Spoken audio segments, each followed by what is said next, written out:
I guess it's always great to think about great artists that inspire you, but maybe in many different directions, right? Not just their work. I mean, many different dimensions. I mean, not just their work, but also their attitude and their struggle, especially the struggle. I think that's what we're all in love with, right? Or the majority of us. We love the struggle, we love the flaws, uh, the funny anecdotes, and just their craziness. Um, yeah, I mean, there's a lot of lessons to take from them, and even if they're romanticized, like the myth is bigger than the actual real person. But I guess many that come to mind are Bob Marley. I really love this interview he did. I watch it all the time. It's one of my favorite things to watch about wealth and how he responds about just the idea of like the only thing that matters is life forever. You know, forever is how he ends it. But like he's not rich. You know, I guess even though maybe he did make a lot of money, I do like that spirit.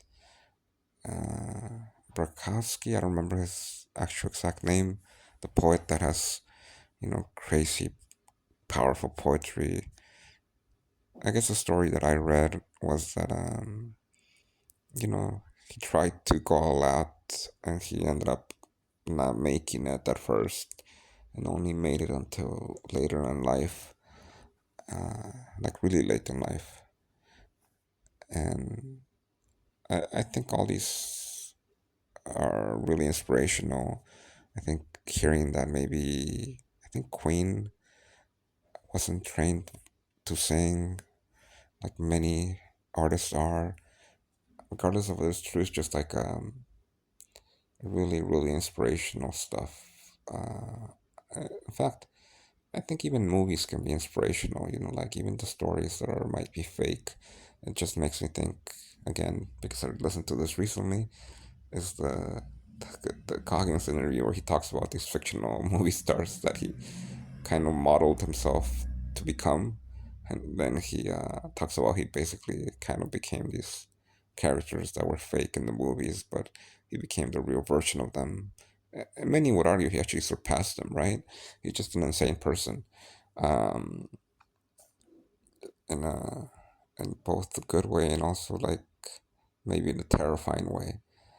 So yeah, I mean, I think for me, the people that inspire me the most are artists to some extent. Some athletes are also quite inspirational. Um, I'm especially attracted to people who are multidimensional, like they do multiple things. Like Kobe Bryant, was starting to do more and more artistic stuff. That was really interesting and fascinating to see. Um, but there's been many people who've done multiple things throughout history. I think most of us actually have very wide interest. We just happen to have to focus on a few or maybe just one to make our living, right? And yeah, I guess the thing that I guess businesses and artists have in common is that we only hear about the ones that succeeded, right? And so you have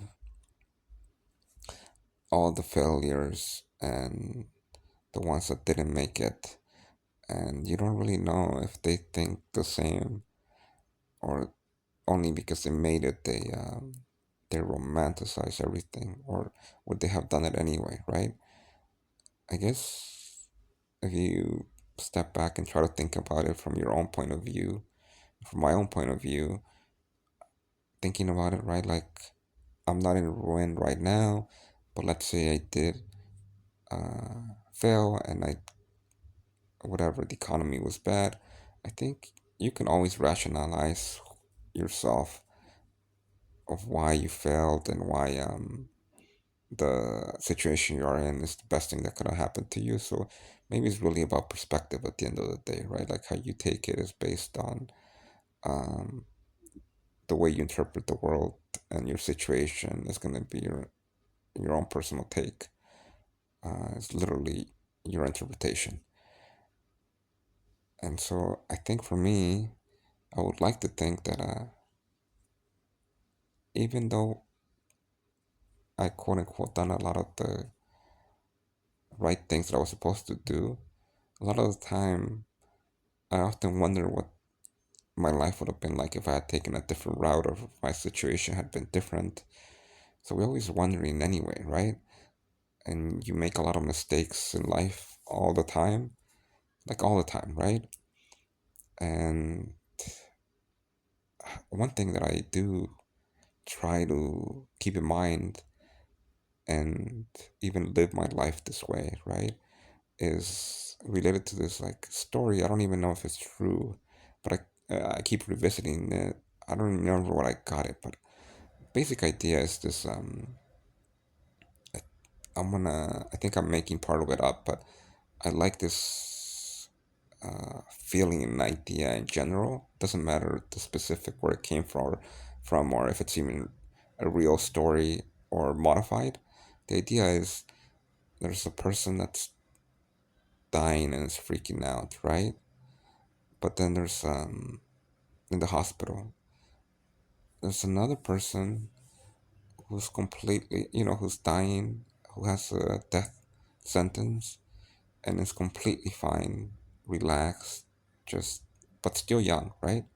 And they're just okay, and their friends, loved ones are freaking out, and they're like, "How can you be this calm? How can you be so relaxed?" And they just kind of answered that they've lived the life they wanted to live, and that it's gonna be okay. It doesn't matter that much. They already lived a good life, and they truly believe that, right? And so I always thought that my life could have ended at any point, like when I was younger. And I just happened to get lucky and lucky and lucky and keep living, right? And that I'm extremely lucky to be alive.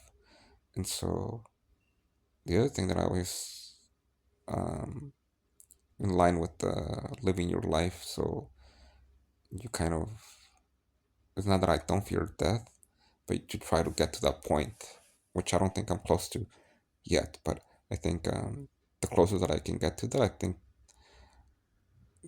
the better uh, the better I'll feel.